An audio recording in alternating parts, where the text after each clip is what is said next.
In this video, we're going to go over all the reactions of the citric acid cycle. So we're going to start with our first reaction that uses the enzyme Citrate Synthase, which is going to catalyze the condensation of acetyl-CoA and oxaloacetate. Remember, we made acetyl-CoA in our last video. Oxaloacetate will be seen again. That is actually the last step of the citric acid cycle. So what's happening here is that you have F375, you're moving a proton from the methyl group of acetyl-CoA. And you have a hydrogen bond forming between acetyl-CoA and histidine. This is the slowest step. Removing a hydrogen from a methyl group is usually not fast, so this is the rate determining step.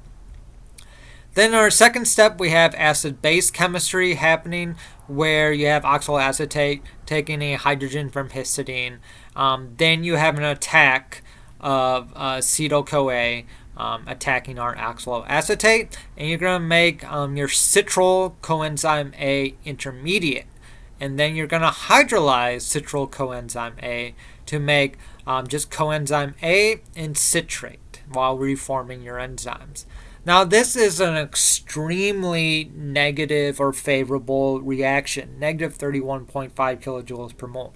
And at the end of the cycle, we're going to make sense of why this is such a big number. Why is the first step of the citric acid cycle so negative? Reaction 2 is a simple one, uses Aconitase. And Aconitase will catalyze the reversible isomerization of citrate and isocitrate. And your intermediate here is cis-aconitase. So it's just a dehydration and hydration reaction. So you remove H2O from citrate, you form a double bond, that's cis-aconitates.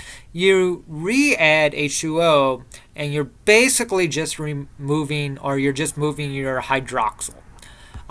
Aconitase has a 4 iron, 4 sulfur, iron-sulfur cluster. This will allow the OHs of citrate to interact with this, and it's allowing for elimination to happen faster. And for redox processes, seeing a 4 iron, 4 sulfur complex is somewhat common. So that brings us to reaction 3 now, where we have isocitrate dehydrogenase catalyzing the oxidative decarboxylation of citrate to alpha-ketoglutarate here. So decarboxylation means you're removing a CO2. So you produce CO2 and NADH. Note that the CO2 that is coming off is from that oxaloacetate in step 1. It is not from acetyl-CoA. So if we look at the mechanism here, we have NAD plus coming in, and that's going to take away 2 hydrogens, and that's going to allow a C double bond O to form, this oxalosuccinate. Oxalosuccinate really doesn't exist for any amount of time, very transiently. And we have a magnesium here interacting with all our oxygen. So this enzyme needs both, this is manganese, needs both manganese and magnesium. Once we have this oxalosuccinate, carbon dioxide will be removed, and we're forming a carbon-carbon double bond. And this carbon-carbon double bond will very quickly make C double bond O with an acidic hydrogen. So that's how we got from isocitrate to alpha-ketoglutarate. Reaction 4 deals with alpha-ketoglutarate dehydrogenase, and that's catalyzing the oxidative decarboxylation, so we're removing CO2, of an alpha-keto acid to make Succinyl-CoA.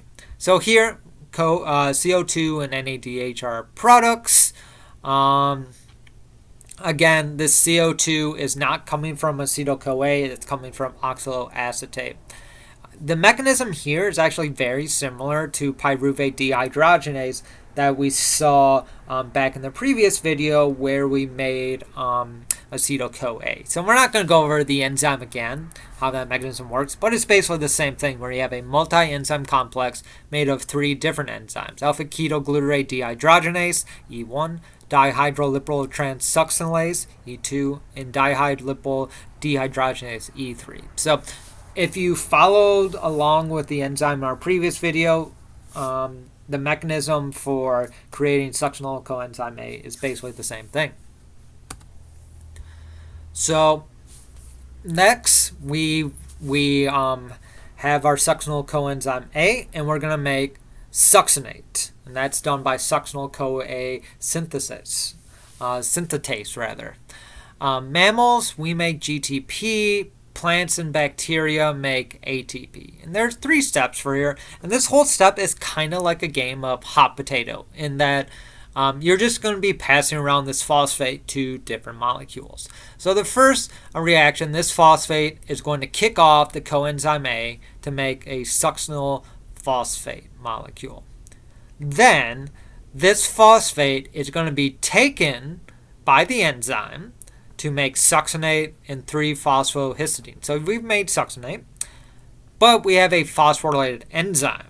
So that phosphate is going to be taken either by GDP or ADP, and you're going to be making GTP, and your enzyme is restored.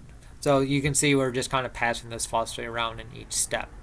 And so far in the citric acid cycle, we've used 2 carbons, 1 acetyl equivalent, and that's been oxidized into 2 carbon dioxides. We've made 2 NADHs and 1 GTP. And the only thing left now, really, is take this succinate and make it into oxaloacetate.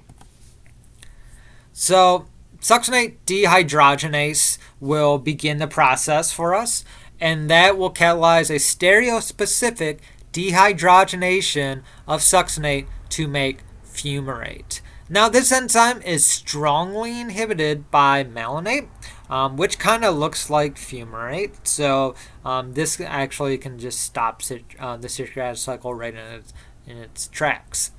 Here our prosthetic group is an FAD, and it's actually covalently linked to histidine here. So it's always part of the enzyme. And what it does is it takes alkanes and makes them into alkenes. That's what FAD prosthetic groups generally do. And so you're going to make fumarate and FADH2.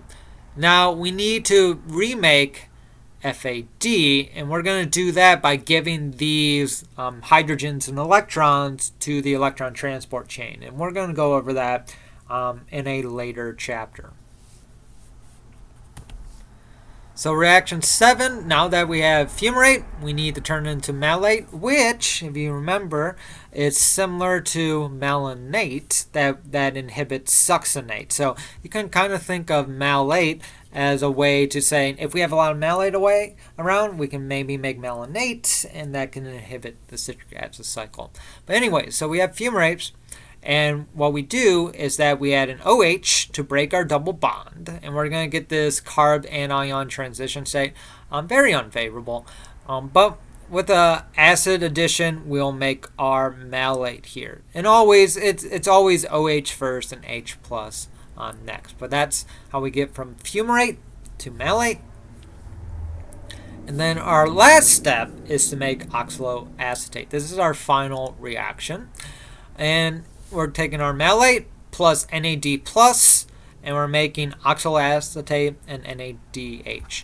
Note that this reaction has a delta G of plus 29.7. Super unfavorable. Not spontaneous. Except, if you remember, our first reaction of the citric acid cycle, which uses oxaloacetate, has a delta G of negative 31.5. So basically, any oxaloacetate that's made immediately gets used in the next step, which is actually the first step of the citric acid cycle. So you're pulling this reaction forward by coupling an unfavorable reaction with an incredibly favorable reaction. A strategy we've seen in glycolysis, and it's seen time and time and time again in biochemistry. But that's all 8 reactions of the citric acid cycle. Not too painless, I hope. But I will see you in the next video where we talk about regulation.